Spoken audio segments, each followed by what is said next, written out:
Ayo. Satu, dua. Assalamualaikum warahmatullahi wabarakatuh. Di sini kami kelompok 1 ingin mempresentasikan mengenai hal-hal yang harus dimiliki oleh peneliti kualitatif. Sebelum itu kita perkenalan terlebih dahulu. Saya Zulfan Zaid Ahmad. Dan saya Bagas Ramadan yang Utama. Next. Di sini kita akan menjelaskan hal yang harus dimiliki oleh peneliti kualitatif. Ya, saya akan menjelaskan metode penelitian kualitatif. Metode penelitian kualitatif menurut Carol Crewell 2008 mendefinisikan sebagai suatu pendekatan atau penelusuran untuk mengeksplorasi dan memahami suatu gejala sentral. Untuk mengerti gejala sentral tersebut, penelitian mewawancarai peserta penelitian atau partisipan dengan mengajukan pertanyaan yang umumnya dan agak luas. Di sini metode penelitian kualitatif. Penelitian kualitatif adalah penganut aliran fenomenologis. Kegiatan penelitian ilmiahnya dengan penguraian describing dan pemahaman understanding terhadap gejala-gejala sosial yang diamatinya. Tujuan penelitian kualitatif bertujuan untuk menemukan ciri-ciri sifat dan fenomena yang termasuk dalam suatu kategori. Selanjutnya, penelitian mencari hubungan antara fenomena dengan jalan membandingkan perbedaan atau persamaan sifat dari berbagai gejala yang ditemukan. Dan penemuan teori yang ada dalam penelitian kualitatif tersebut grounded theory.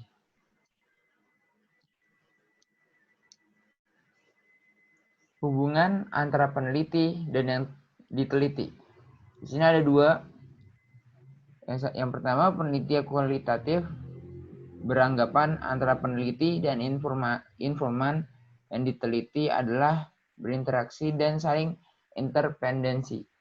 Yang kedua ini, peneliti kualitatif harus memiliki wawasan yang luas dan mendalam wacana bidang yang akan diteliti. Oke, di sini ada hal-hal yang harus dimiliki oleh peneliti kualitatif. Yang pertama ada dalam penelitian kualitatif, pengumpulan data dilakukan dalam kondisi yang alamiah atau natural setting. Maksudnya itu, dalam hal ini peneliti mengumpulkan data berdasarkan observasi situasi yang wajar. Sebagaimana adanya, peneliti jangan sampai mempengaruhi kondisi dan situasi objek penelitian, lebih-lebih dengan sengaja mengarahkan objek menjadi kondisi dan situasi seperti yang diinginkan peneliti. Hal ini harus diingat sebab dengan masuknya peneliti ke lapangan penelitian, maka tanpa disadari akan dapat mempengaruhi situasi dan kondisi subjek penelitian. Di samping itu, hal yang penting yang harus diingat bahwa data yang dikumpulkan peneliti tidak dapat dipisahkan dari konteksnya, karena kenyataan sebagai keutuhan tidak dapat dipahami apabila dipisahkan dari konteksnya. Lalu yang kedua ada peneliti sebagai alat penelitian. Maksudnya itu dalam penelitian kualitatif, peneliti merupakan alat utama untuk mengumpulkan data-data. Peneliti mengadakan sendiri pengamatan dan wawancara. Apabila alat pengumpulan data yang berupa bukan manusia dipersiapkan terlebih dahulu, maka sangat tidak mungkin untuk dapat mengadakan penyesuaian terhadap kenyataan-kenyataan yang ada di lapangan. Di samping itu, dalam hubungannya dengan responden atau objek lainnya, kaitan kenyataan yang ada di lapangan hanya dapat dipahami oleh manusia.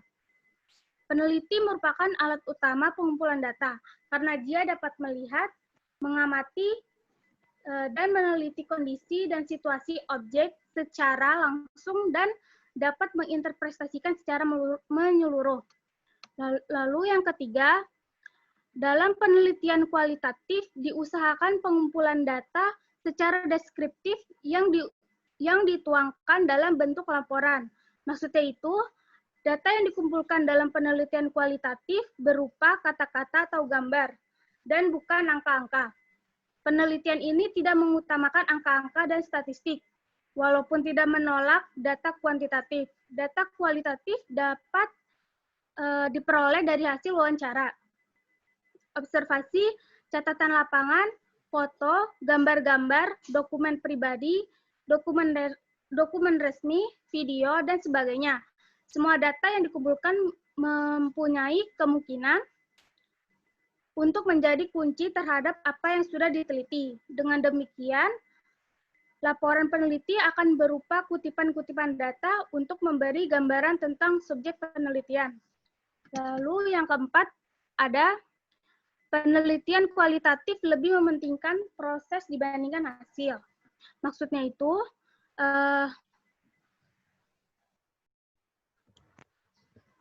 peneliti ini dapat mengamati tingkah laku dalam hubungan sehari-hari dalam bermasyarakat yang ditelitinya, dan kemudian menjelaskannya. Dengan demikian, peneliti juga harus memperhatikan bagaimana perkembangan terjadinya sesuatu. Dengan kata lain, peranan proses dalam penelitian kualitatif sangat besar. Lalu yang kelima, latar belakang tingkah laku atau perbuatan dicari maknanya. Maksudnya, makna di balik tingkah laku manusia merupakan hal yang pokok bagi penelitian kualitatif. Peneliti tidak hanya tertarik pada apa yang dikatakan atau dilakukan manusia, yang satunya terhadap yang lainnya, tetapi juga pada maknanya dari sudut pandang mereka masing-masing. Metode ini berusaha memahami kelakuan manusia dalam konteks yang lebih luas dipandang dari kerangka pemikiran dan perasaan responden. Lalu yang keenam, ada mengutamakan data atau first hand, yaitu penelitian kualitatif menuntut sebanyak mungkin kepada peneliti untuk melakukan sendiri kegiatan penelitian di lapangan. Hal ini akan membantu peneliti dalam memahami konteks dan berbagai perspektif dari objek yang sedang ia teliti. Di samping itu, mereka akan terbiasa dengan kehadiran peneliti sehingga efek pengamat dapat diminimalkan menjadi sekecil mungkin. Oleh karena itu, peneliti harus mengutamakan data langsung, maka peneliti sendiri harus terjun ke lapangan untuk mengadakan observasi atau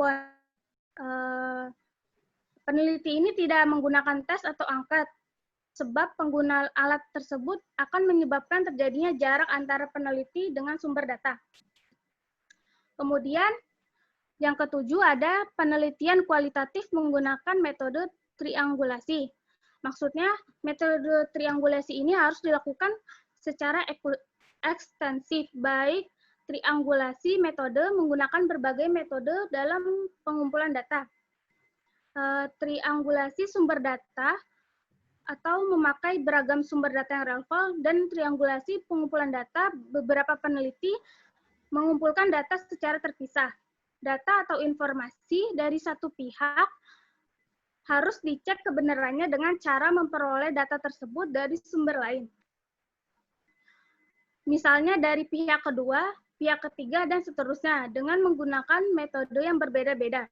Tujuannya adalah membandingkan informasi tentang hal yang sama yang diperoleh dari berbagai pihak, agar tingkat kepercayaan data lebih tinggi. Cara ini juga dapat menghilangkan subjektivitas peneliti. Penelitian rincian konteks yang selanjutnya ada mementingkan rincian kontekstual. Dalam hal ini, peneliti mengumpulkan dan mencatat data yang sangat terinci mengenai hal-hal yang dianggap bertalian dengan masalah yang diteliti, misalnya mengenai keadaan tempat tinggal, penampilan subjek yang diteliti, suasana tempat kerja, dan sebagainya. Data tidak dipandang secara lepas, akan tetapi saling berkaitan dan merupakan suatu keseluruhan atau struktur. Lalu yang ke-9 ada subjek yang diteliti berkedudukan sama dengan peneliti. Maksudnya itu subjek yang Subjek yang diteliti tidak didudukan sebagai objek atau yang lebih rendah kedudukannya, tetapi sebagai manusia yang sejajar. Peneliti tidak menganggap dirinya lebih tahu. Dia datang sebagai orang yang sedang belajar untuk menambah pengetahuan dan pemahamannya. Orang yang diteliti dipandang sebagai partisipan, konsultan, atau kolega peneliti dalam menangani kegiatan penelitian. Next. Slide yang berikutnya. Lalu yang ke-10, penelitian kualitatif mengutamakan perspektif emik. Maksudnya itu penelitian kualitatif lebih mementingkan pandangan responden atau perspektif emik, yaitu bagaimana dia memandang dan menafsirkan dunia dari segi pemikirannya. Partisipan sangat diutamakan dan dihargai tinggi dalam penelitian kualitatif. Minat peneliti banyak tercurah pada bagaimana perspektif dan makna menurut sudut pandang partisipan yang sedang diteliti, sehingga peneliti dapat menemukan apa yang disebut sebagai fakta fenomenologis. Sering terjadi lagi di antara peneliti dan subjek yang diteliti memiliki budaya yang berbeda. Dengan sendirinya, nilai-nilai yang dianut juga berbeda. Dalam memandang fenomena sosial juga berbeda. Dengan demikian, penelitian tidak diperkenankan menerapkan pandangannya sendiri atau perspektif etik. Peneliti memasuki lapangan seakan-akan tidak mengetahui sedikit pun, sehingga harus menaruh perhatian penuh kepada konsep-konsep yang dianut partisipan. Ia tidak boleh menonjolkan pandangan etiknya. Lanjut, ada verifikasi. Maksudnya, penerapan metode ini dilakukan antara lain melalui kasus yang bertentangan atau kasus yang negatif. Untuk memperoleh hasil yang dapat lebih dipercaya, peneliti harus mencari kasus-kasus yang berbeda atau bertentangan dengan apa yang telah dia temukan. Dengan mencari data yang berbeda atau bertentangan, maka informasi yang diperoleh akan menjadi lebih lengkap.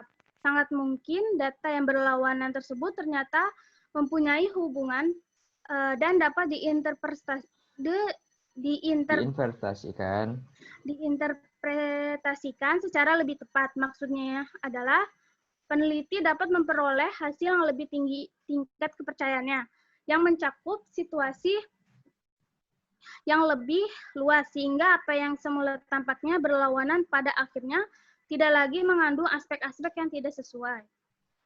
Yang ke-12, ada pengambilan sampel secara purposif. Metode kualitatif tidak menggunakan sampling random atau acak dan tidak menggunakan populasi dan sampel yang banyak. Dalam teknik pengambilan sampel ini sudah ditentukan terlebih dahulu siapa yang diambil sebagai sampel berdasarkan tujuan. Sampel biasanya sedikit dan dipilih menurut tujuan atau purpose penelitian. Peneliti harus dapat menjelaskan kenapa orang-orang tertentu yang dijadikan sampel, serta mengapa latar belakang tertentu yang diobservasi. Tentu saja tidak semua keadaan dapat tercakup dalam suatu kegiatan penelitian. Penelitian kualitatif sering merupakan suatu studi kasus atau multi kasus. Kemudian, yang ke-13, menggunakan audit trial. Maksudnya, dalam penelitian ini diadakan audit trial atau mengikuti jejak atau melacak untuk mengetahui apakah laporan penelitian sesuai dengan data yang dikumpulkan. Peneliti selalu mencatat metode apa yang digunakan untuk menganalisis data, sehingga orang lain dapat mengecek kembali bagaimana langkah-langkah yang diambil untuk mencapai kesimpulannya. Misalnya seperti pengumpulan data yang berasal dari catatan, arsip, foto, rekaman suara, video, dan sebagainya. Peneliti menggunakan metode dokumenter. Maka peneliti harus mencantumkan bahwa metode dokumenter tersebut digunakan peneliti dalam pengumpulan data-data di atas. Demikian pula dalam menganalisis data. Harus dicantumkan metode apa yang digunakan. Jadi seluruh proses penelitiannya terbuka bagi umum atau publik untuk diperiksa dan dikritik. Kemudian yang ke-14, analisis dilakukan sejak awal penelitian. Maksudnya ini, proses penelitian dimulai dari pengumpulan data yang dilanjutkan dengan menganalisis. Hasil analisis ini selanjutnya diterapkan lagi di lapangan, yang berarti mencari data serta menganalisisnya kembali. Demikian seterusnya sampai kegiatan pengumpulan dan analisis data dianggap memadai. Kemudian, yang ke-15, teori dasar. Maksudnya ini, penelitian kualitatif cenderung bersifat memberi arah bimbingan bagi penyusun teori substansif yang berasal dari data. Hal ini disebabkan oleh pertama, tidak ada teori a priori yang dapat berlaku untuk semua kenyataan-kenyataan yang mungkin akan timbul. Yang kedua, bersifat netral. Ketiga, teori dari dasar lebih dapat responsif terhadap nilai-nilai kontekstual. Dengan menggunakan analisis secara induktif, berarti bahwa pencarian data bukan dimaksudkan untuk membuktikan hipotesis yang telah dirumuskan sebelum penelitian dilakukan. Dengan demikian, penyusunan teori di sini berawal dari bawah menuju ke atas, yaitu dari sejumlah data. Next. Di sini ada politik dan etik dalam penelitian kualitatif. Yang pertama ada politik, yaitu hambatan eksternal situasi penelitian yang menimbulkan dilema, hambatan internal peneliti, dan lain-lain. Sesempurna apapun suatu kegiatan penelitian direncanakan, pastilah ada suatu hal yang tidak mungkin dapat dihindarkan, yaitu munculnya hambatan, baik hambatan eksternal maupun hambatan internal. Yang kedua, ada etik, kode atau tanda, privasi, kepercayaan, dan lain-lain. Sepanjang waktu penelitian, peneliti akan berhubungan langsung secara intensif dengan subjek penelitian, baik secara perseorangan maupun secara kelompok. Sementara itu, dalam masyarakat selalu ada aturan-aturan, nilai-nilai, dan kebiasaan yang digunakan anggota masyarakat sebagai pedoman bertingkah lakunya terkait dengan status dan perannya dalam masyarakat. Peneliti hendaknya menghormati dan mematuhi semua aturan, nilai dan kebiasaan yang berlaku di masyarakat tersebut. Hal inilah yang disebut sebagai etika penelitian. Pelanggaran terhadap etika penelitian akan mengakibatkan subjek peneliti menjadi kurang akomodatif dalam memberikan informasi. Peneliti dapat melakukan penelitian dengan baik, dapat menyusun diri dengan subjek penelitian, dan berperilaku baik dan sesuai dengan nilai-nilai adat istiadatnya. Kesimpulannya,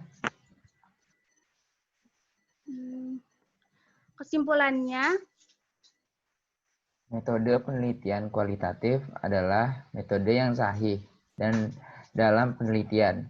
Penelitian ini untuk memperoleh masalah suatu gejala yang dihadapi.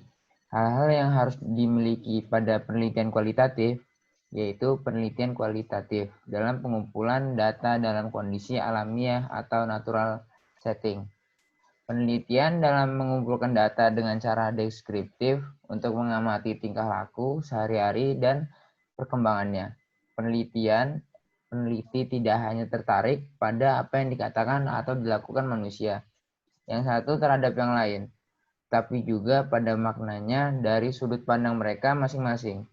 Penelitian membutuhkan data secara langsung, penelitian menggunakan metode triangulasi, penelitian mengambil sampel secara purposive, penelitian menggunakan audit trial dalam penelitiannya. Penelitian menganalisa sejak awal penelitian dan meneliti menggunakan dasar teori. Ini itu saja yang bisa kita sampaikan. Selebihnya saya mohon maaf. Terima kasih. Wassalamualaikum warahmatullahi wabarakatuh.